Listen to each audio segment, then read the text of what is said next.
Marketing and sales. You need them both to run a successful and profitable business, but what is the difference? Where does one stop and the other begin? Well, the line is often a little blurred.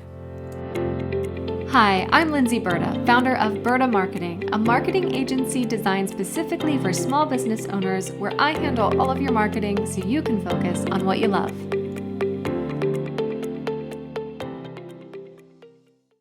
Marketing and sales. So, two distinct areas of business that often overlap. Marketing and sales are two distinct areas of business that, if you want to be successful at, need to both be given the appropriate attention. But first, we need to identify the differences and understand their function within your business. Now, I can talk all day about marketing, but what about sales? I wanted someone here who could give further expertise on the sales side of things. So I've asked a special guest to join me. Her name is Rachel Morgan. She is a sales trainer who works with individuals and organizations to convert their leads into paying clients. Now, before becoming an entrepreneur of her own coaching business, Rachel worked in professional sales and coaching for over a decade. She has 5 years of leadership experience and also has experience teaching onboarding at a corporate level, as well as mentoring other managers one-on-one. Over the years, she noticed a common theme: that sales felt uncomfortable and that people felt a lot of anxiety around it. I can relate to this. So that's why she made it her mission to make sales easy and feel less sleazy. Hey, Rachel, thanks so much for joining me. Thank you. It's such a pleasure to be here and to chat with you. Yeah, so I definitely thought of you first thing when I was thinking of this topic because obviously we know each other, and I know your big focus is sales. My big focus is marketing. And as we know, marketing leads to those sales, and you definitely need both of them. So what I want to talk about is, what is the difference between marketing and sales, and where does that overlap come into play? And obviously, we'll give some actionable tips that people can apply to their own business when it comes to marketing and sales, and kind of recognizing, I guess, where that transition happens. When does marketing stop? When does sales start? And then, of course, after the sale, marketing picks up again. So it kind of, it's a full circle. All Right, right. absolutely. Yeah. Yeah, I agree with you. And so often they're seen as the exact same thing, and they're actually quite different. They have a completely different skill set. But just as you said, that they really do play off of each other. You can't have one without the other. Right, exactly. And I'm also going to touch on a couple other things as well, because, I'll quickly define marketing, and then I'm going to let you talk about sales. So with marketing, and I'm sure, this is with sales as well, but with marketing, brand awareness, you have to have your brand and your branding set and solid first and foremost before you do anything, before you start selling, before you start marketing, because your brand is, who you are, who you serve, what you're all about, is your why, why do you do what you do? And it's also those visual attributes as well. So your brand colors and all of that. So what are you using in your marketing? So marketing helps us get the awareness out there about our brand and about our business. Like I said, sharing your why with your target audience, giving that valuable information at those various touch points to get those leads. And all of those touch points, whether it's your website, social media, in-person interactions, people, word of mouth, all of those things. It leads to warming up your audience, and getting them in that door. Now, once they get in the door, that's kind of like, as with my clients, that's kind of where my job ends. I say, here you go. You have hey, you have 5 leads in your inbox. Why don't you, reach out to them, answer their questions, see what they have, see what they're looking for. And that is, I feel, where the sales kicks off.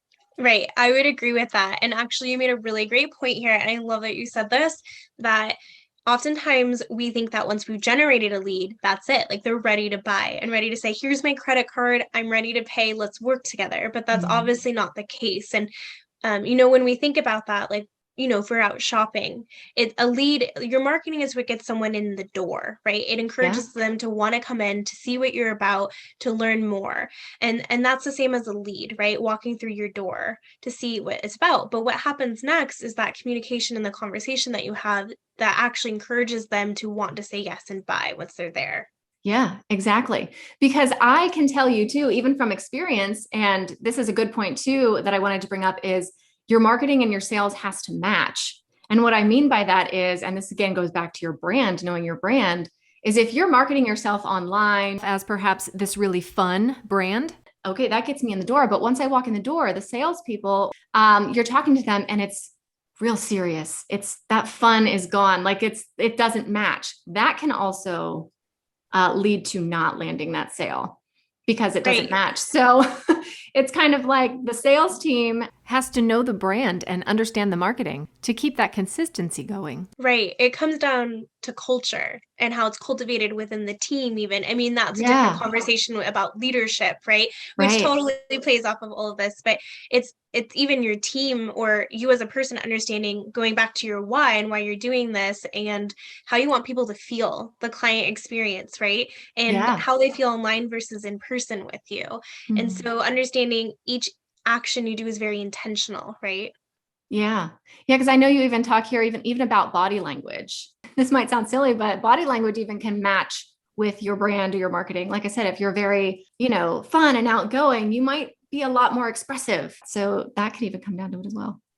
Right. And if for those that might not know what body language is, that's your tone of voice, your inflection, your eye contact, your posture, right? Yeah. So it really is the way that you communicate. And I will say, if you have an online business, when it comes to sales, body language is really important and how you make people feel and how you get them to listen to you and convey confidence.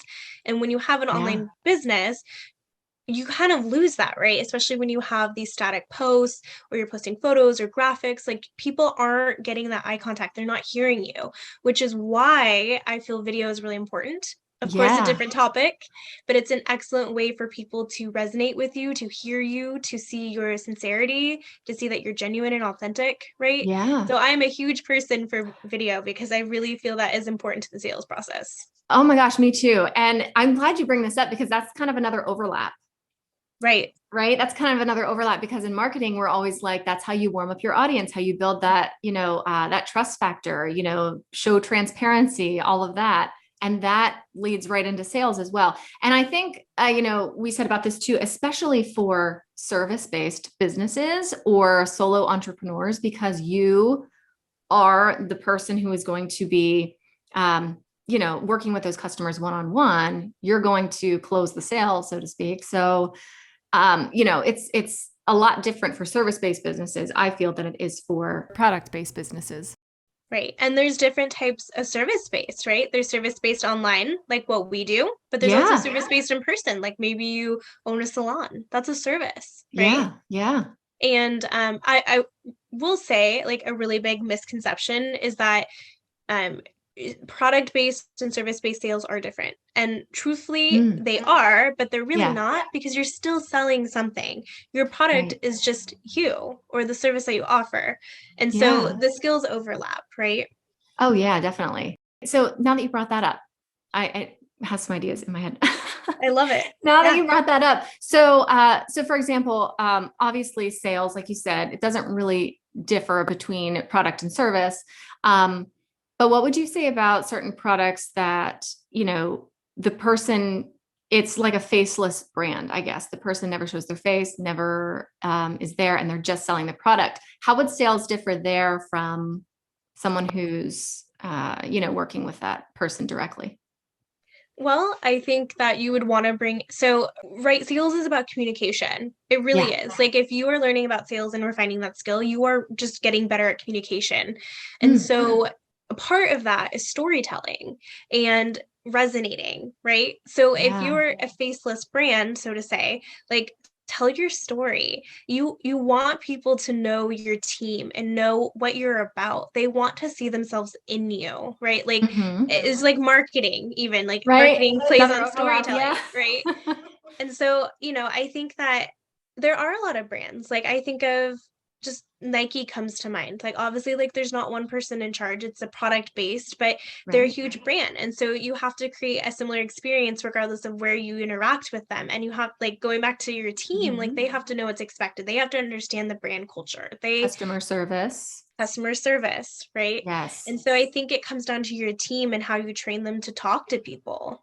Yeah, exactly. And how are things unfolding during that sales process and even after? Because, okay, the marketing worked, you got them in the door, you got the sale, and then maybe something doesn't go quite right. So I can't tell you the amount of times that I've seen reviews that say things like something went wrong or wasn't as expected, but the sales team followed up and took care of it. And then that led to a positive review online, which is social proof, word of mouth marketing. So it's this cycle of marketing, sales, and back to marketing, and then sales again. So with that, I guess I want to lead into what should we be doing after the sale? Because, we still want them to come back for more, right?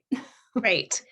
So to me, that is the true magic of sales, right? We often focus on sales as being this thing or the skill that we have to learn in order to close the deal. But sales really is so much more than just closing the deal. It's how you make people feel, right? Like we said with client experience and customer service, it's repeat business, it's getting referrals, it's about how do you get them to come back? How do you get them to rave about you, right? And Yeah. there's even research that shows it takes 5 to 6 times more money to attract a new client than to retain the ones you already have.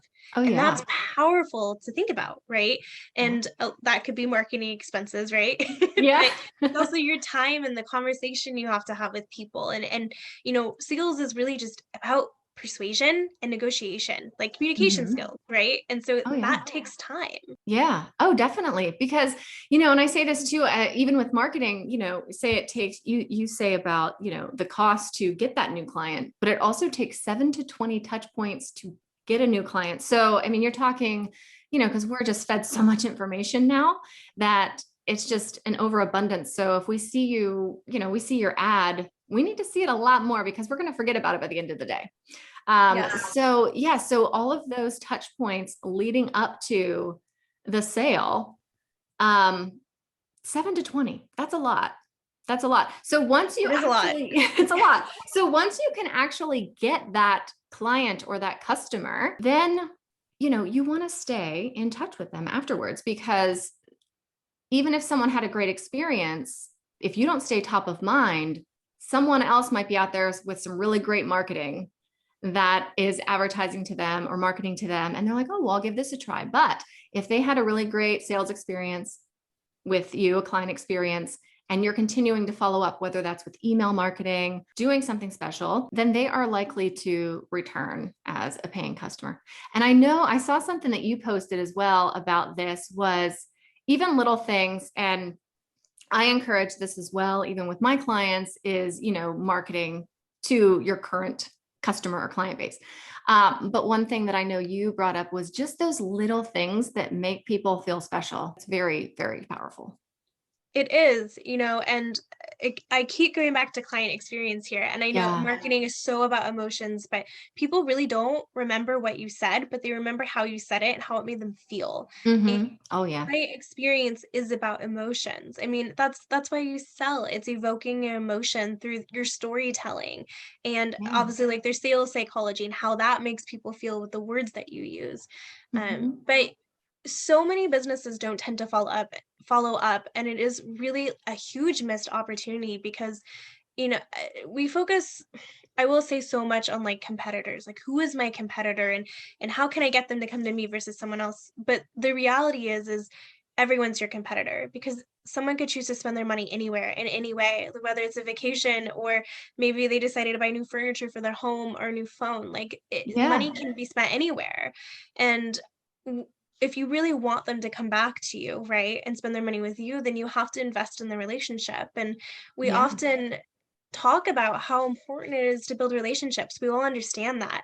But I don't think we think of the relationship beyond the sale, right? The first close. And you Right. think about your friends and your family. Like you keep in touch, you touch base with them, right? You Yeah. wish them happy birthday, you Yeah. give them gifts. Like, why would we not treat our clients the same way? They are our friends, right? They're our Yeah. family. It's all Oh, about exactly. perception. Just treating them like people and not numbers, not customers, not, just not following up with people. To me, it feels so distant to not do that. Right. So yeah, so it's just, yeah, I don't know. It's very important in my opinion. I definitely want to touch on the point here though. Following up doesn't mean just to ask for the sale. Like if you are following up with an Right. existing client or even a lead, if you're only reaching out to say, hey, you ready to buy, so to say, they're going to pick up on that. Right. Like we Yeah. know that technique and It's they're going to sleazy. stop responding to you. They're not even going to open your message. They're not going to reply. And so Mm-mm.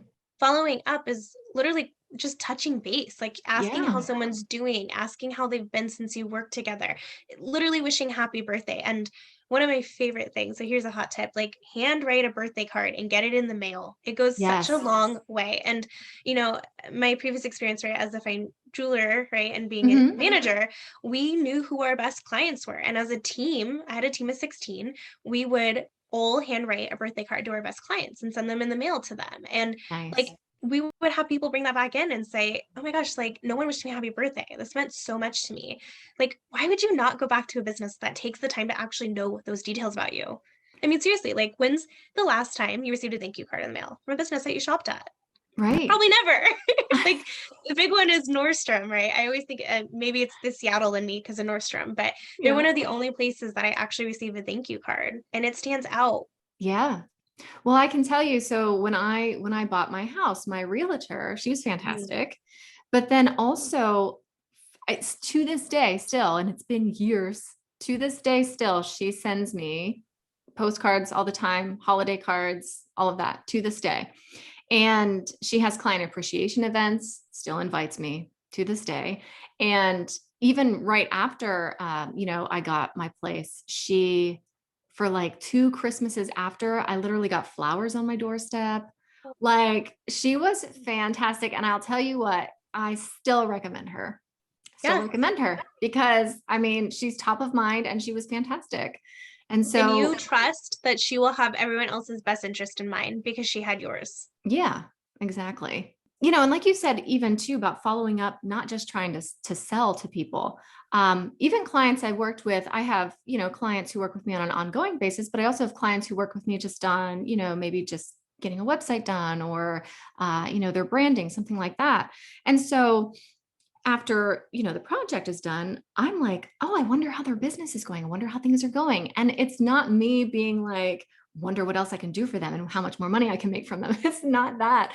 I'm genuinely curious. Did what I did for you earlier in our relationship, did that help you? And where are you now? Like, I'm genuinely want to Right. know.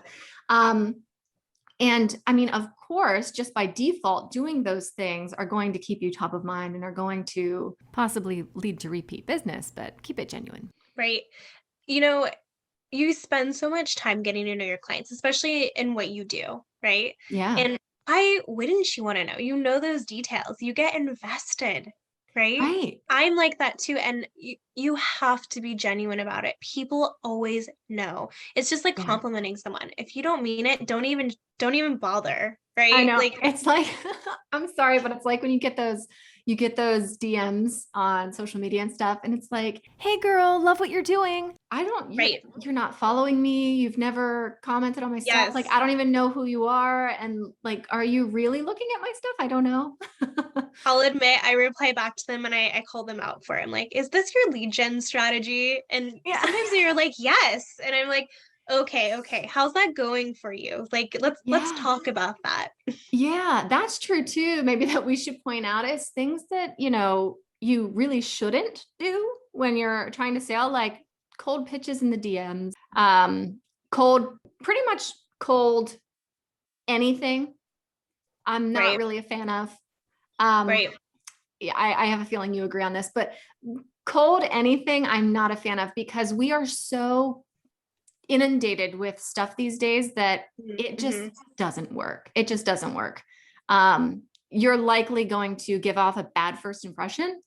And Mm-hmm. that bad first impression, it is so much harder to win someone back after a bad first impression. So, Right. Right. yeah, You only get that one. And I remember, okay, I love stats and research, but it yeah, takes I think it's 7 seconds for someone to decide if you can help them or not. And you can't get that back once it's yeah, decided, it's right? very fast. Now, I will say I am not a fan of cold pitching, as in like randomly messaging strangers, pitching your service because you don't actually know that they need it. And so you're not creating like that you're not resonating, you're not building any trust through that. With Exactly. that said, I'm all for initiating conversation. So if we see Yes. that as being cold pitches, then I do think that there are strategies that are effective in that.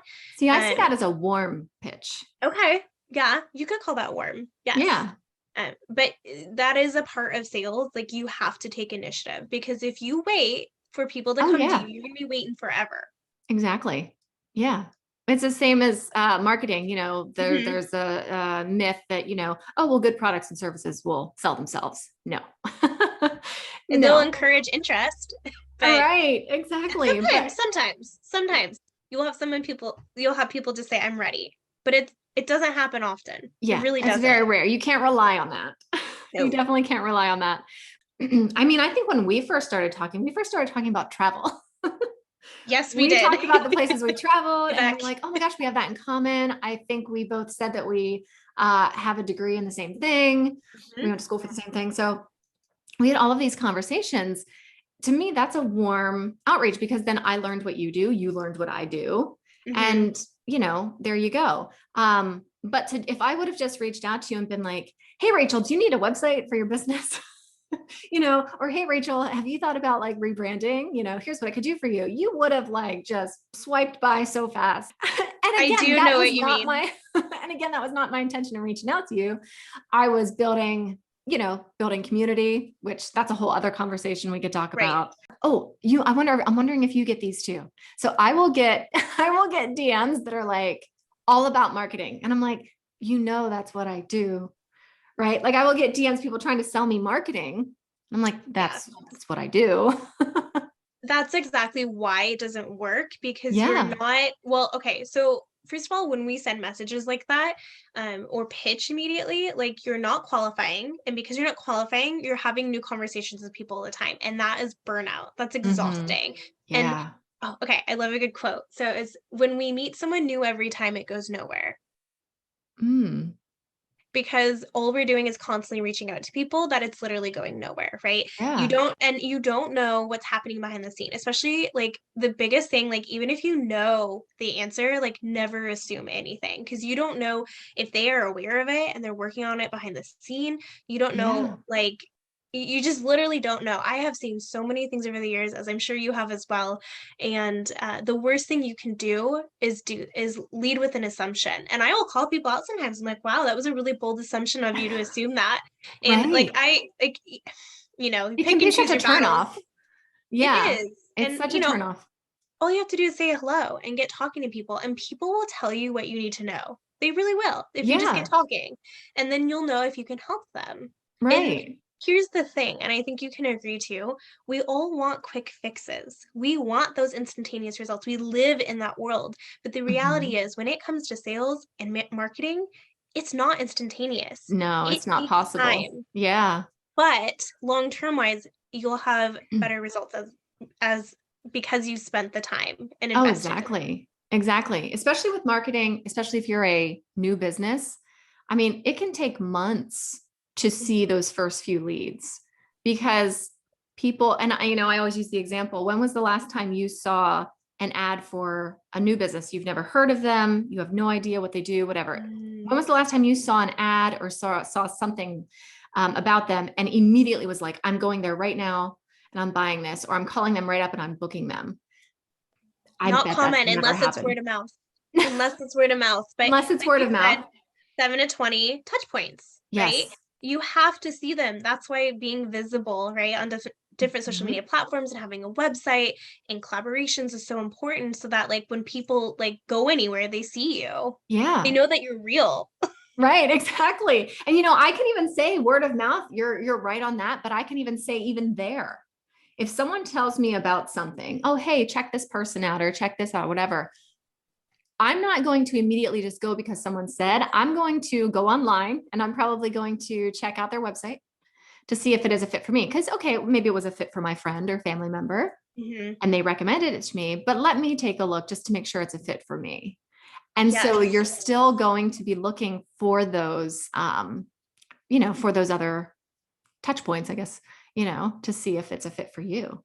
Right. So yes, even if you have a referral, you still have to sell them, right? It's Yeah, not like a done deal immediately. And you just brought up like a really amazing point is that, when you understand the client journey and the touch points, people start online. That is a fact, even for brick and mortar. hmm They start online and the first touch point is when they are aware of you, but you're not aware of them.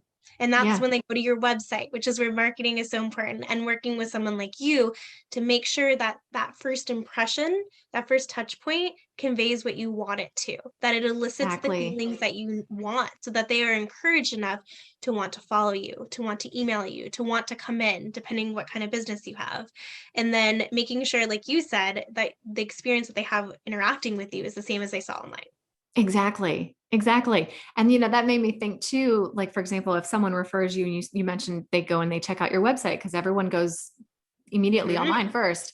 Um, there's actually a statistic that 88% of people will not return to a website if it was a bad website experience. So if they can't find your contact information, if they can't find, just simple information, or if the site's hard to navigate. I mean, I've been to sites where I click on something, I can't figure out how to get back to the homepage.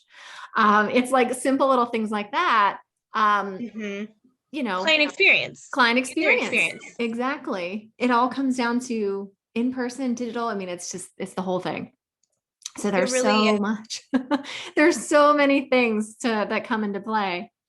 Let's also talk about outsourcing, for example, because obviously Mhm. I work with clients and handle a lot of their marketing, handle their online client experience, handle, website, branding, email marketing, all of that, social media.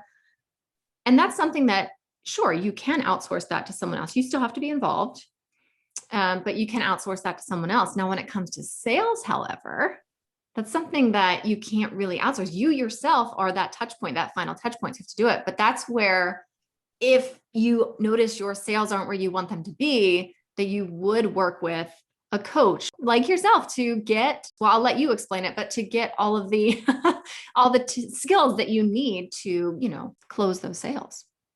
Right. And so, just like anything, we don't know what we don't know. And it takes Yeah. practice to learn and mentorship and guidance. And, you know, yeah, I have worked in sales for a decade, but I've also seen every type of situation you could possibly probably imagine. And well, probably not. There's probably more that I haven't even come across yet. Right. And so, having been through all the objections, having to deal with all different types of clients, like I understand how to navigate those conversations and to read it. And same for you. Like you've trialed and error, I can't even say that. Trial and Error. Yeah, it's hard to yeah, say. many different strategies when it comes to website design and Yeah. or email marketing and sequences and things like that. And so, you know, we all want to think that we can do things on our own, right? Mhm. Like I'm smart enough, I can do this, I can figure it out, I want to prove it.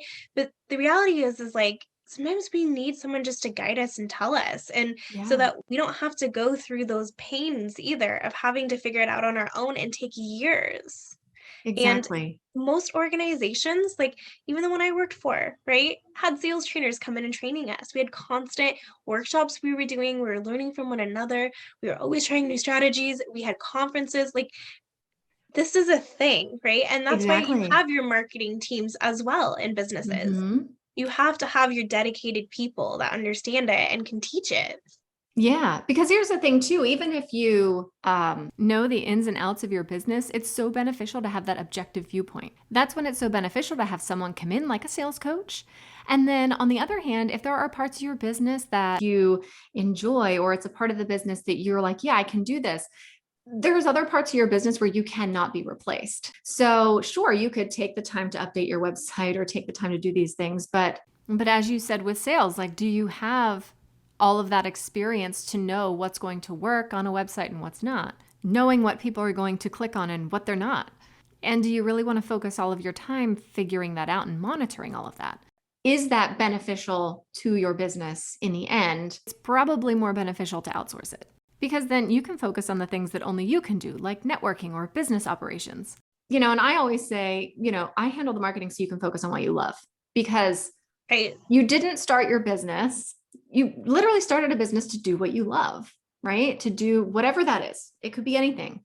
Um, you didn't start that to just do marketing and social media and website development and all of that. You wear many hats. You Yes. wear You many are an hats. entrepreneur. Yes, exactly. So, with all of that, you can outsource that. If you're in a place where you can outsource it, I highly recommend outsourcing it, because not only maybe, sure, you know how to update your website, but are you able to take the time to keep up on the trends, or like you said, all the trial and error that we've been through of, what works and what doesn't work, even with sales strategies, we talked about earlier, like we know now, just even the way you approach a direct message on social media, those, just Mm-hmm. understanding that there's so many little nuances that can make or break your sales and marketing. Right. Oh, absolutely. And we can't know everything. We didn't get in No. business to know everything. That's why you have sales teams or not sales teams. That's why you have departments. That's why you have people on your team to take on different tasks. That's why you have assistants. Like you Mm-hmm. can't, like, I don't know about you, but like I don't know like finance and accounting. Like I'm not a Right. CFO, right? So that's like something to Exactly. delegate. And there's these theories. I could go into this as well. Oh my gosh, but it's called the Pareto Principle, 80/20. And so like 20% of what you do makes up 80% of your results, right? And that's the same with like your Mm-hmm. client base, like 20% of your customers bring in 80% of your income. Like, anyways, but 20% of the actions you do produce 80% of what you do in your business. And so are those 20% money generating activities? Was in Right. that conversation. And so I think where, like you're saying, delegating, right, can be Mm-hmm. really important so that you can focus on the things that are going to move the needle in your business. Exactly. Exactly. So, like I said, if you find you're spending way too much time doing, the marketing things, maybe outsource that. If you find that you're getting leads, but then you're stumbling when you're trying to convert those sales, then maybe that's when you want to talk to a coach. So I guess that also comes to, I always like to leave with a few actionable tips that people can try. So yes, we talk about outsourcing and delegating and those sorts of things, but some things you can start thinking about, or some actionable tips that you can start putting into place for marketing. I would say number one is know your brand and make sure that that just infiltrates everything that you do. So everything from, and if you already have branding and you already have your website done, this might be a good time to just kind of reflect on it all and make sure that's all aligned. And then if you feel it's not, then maybe that's when it's time to reach out to someone to kind of get all that stuff working together. But yeah, know your brand, know your target audience. Is your website speaking to that target audience? Are you posting consistently on social media to warm up your audience, to build that know, like, and trust? Are you doing things to, generate leads? Do you have a way to collect, emails or something like that? And then are you following up with all of them with a consistent email marketing strategy? So those are the types of things that if you don't already have them in place, I highly recommend to, get those in place. And if you do already have them in place, reflect on them and make sure that, everything's aligned with, Mm-hmm. your business and your brand. And then of course that leads to you with sales. Once you get those leads, what are some actionable tips that you can share? Yeah, you listening to you talk, I just have to say that one thing that I feel has always really helped me is that when you get really clear on your brand and why you're here and your mission and your why, post it everywhere so that you are Yeah, constantly seeing it. And if you have a team, make sure they understand it and feel it, right? that's a And big that one. way, yeah, right, with marketing. So, I would say, once you've generated a lead, it's really important that you take the initiative and you reach out. And by reach out, I mean introduce yourself. Say, hey, I'm Rachel. It's such a pleasure to meet you. Like, I'm happy you're here. I feel that one of the biggest like opportunities is that we often collect all these leads on our email list and followers, but Mm-hmm. it goes nowhere for not taking initiative. Like, you have to nurture them on a personal level and reach out. And not many people do that. And so it's Yes. going to immediately make you stand out and differentiate you. Like, we all want to know how to stand out. The relation, like, literally anyone can copy what you do. Literally, word for word, your Mm-hmm. content. We've all seen it, right? We've had these spam accounts pop up, right? Or like Yeah. we've seen other people. But the one thing that people can never take from you is the relationship that you have with your clients and your community. And Mm-hmm. so you can't get there if you're not getting to know them.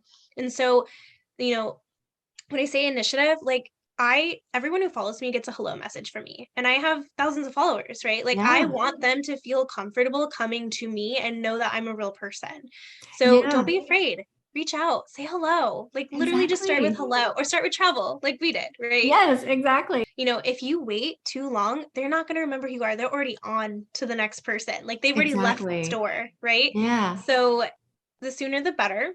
And reach out, initiate the conversation and really focus on how you make people feel. Yeah, I agree because I think the reaching out, the sooner the better is a big one because like you said, they'll move on to something else and they'll forget about it. Cause like now I understand social media, like if you're getting a lot of followers, right, you can't follow up immediately with everybody. And I think that there's a little more wiggle room there to kind of like, Mm-hmm. it doesn't have to be immediate. But for example, if you're getting like someone reaching out to you directly through your website, contact form, something like that, to me, that's like within 24 to 48 hours, you should Yes. be responding. I mean, that's a big one. I remember this was quite a few years ago. I had reached out to a business. Um, I think I was looking for like plants for my landscaping or something. But I reached out to a business and I didn't hear back for 3 months later. Oh my gosh. No, no, no, no, no, no. Okay. So I immediately moved on to another business. And by the time they reached out, I was like, oh, sorry. I've already bought somewhere else. So it's such an easy way to keep a sale just by reaching out. Oh my gosh. Yes. Oh my gosh, that's a whole other conversation we could have. I But, knew you'd have a reaction to that one. right. So one thing I really learned as being a leader is you have to run to trouble. Like you handle things head on, right? And so Mhm. that applies to like following up, right? Like if you have an upset customer who reaches out to you or someone that leaves a review about you that may not be ideal, do not wait. It is the worst thing you can do because you're Oh my only gosh. solidifying their bad feelings. So if Yes, you reach out, you can literally have your best customer as a result. Like exactly.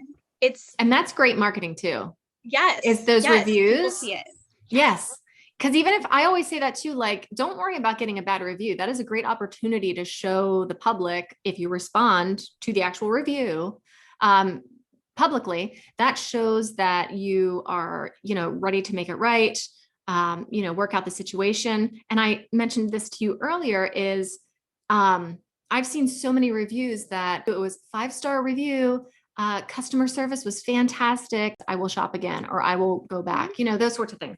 So I 100% agree with you. If it doesn't go Yeah. right, reach out because that is going to bleed into your digital marketing so fast. People like think about like when you go to a restaurant, right? Mm-hmm. You're probably looking them up and you're looking at the reviews, right? Oh And it's yeah. really important how you respond to that in communication, right? Mm-hmm. But we often forget that when we're in the online space that we don't have like a brick and mortar store. We don't have a storefront, but your social media platforms are your social, like they are your storefront and your followers Yeah. are the people who are coming in to check out what you do. And your content is like window shopping, right? Yeah. Same with your And so website. Yeah. yes, exactly. And so that's why marketing is so important. I mean, they call it visual marketing, right? In a brick and mortar Mm-hmm. store is like, how do you draw people in and attract them? And so people are there for a reason, right? And Right. if you're not satisfying that quickly, they are on to the next person. Like anyone could hire another marketer to do their website Mm-hmm. or website designer, right? Yeah. But they followed you for a particular reason and they want to hear from you. Like we are lacking connection right now with COVID, right? Mm-hmm. People crave it. And so Right. really like the sooner you reach out, the better. It's like, okay, this sounds really bad because I know we all get like afraid to pick up the phone, but literally whoever picks up the phone first gets the sale. It's so Yeah. true. Oh So yeah. don't be afraid to reach out.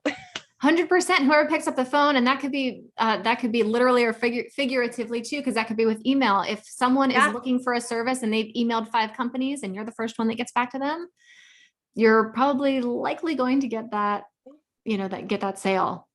When I So first started as an entrepreneur, I mm, was like, I need a business coach. And I reached out to 12. One person replied. And I wow, hired that one person. one person replied. Yeah. They they So there's need they power. need your services now. I know, for real. Anyways, Lindsay, oh my gosh, we could really chat Yes, forever. I know. Thank you so much for joining me. I think this was a fantastic conversation. And I really appreciate you bringing your expertise into this. Because, like I said, I do all the marketing, get the leads there, but I always say, like, for my clients, it's up to them to make the sale. And so you are definitely, a great person to reach out to if, someone's having difficulties, closing those sales. Oh, well, thank you. And Yeah. it goes both ways too. Sometimes it's hard just to attract people towards you and that your message resonates. And that's why we need an amazing marketer just like you. Oh, thank you. Thanks. Yeah. Thanks again so much for joining me. And yeah, we will talk soon, I'm sure. Yes, thank you. It was my Yeah. pleasure. Thank you so much. Thanks again to my guest, Rachel Morgan. For more sales insights and tips, you can visit her at rachelmorgancoaching.com. I hope this gave you some further insights and clarity into the differences between sales and marketing and how they relate to your own business. And once again, I'm Lindsay Berta, founder of Berta Marketing, a marketing agency designed specifically for small business owners where I handle all of your marketing so you can focus on what you love. For more small business marketing tips, subscribe to this podcast or find me online at bertamarketing.com. Thanks for listening.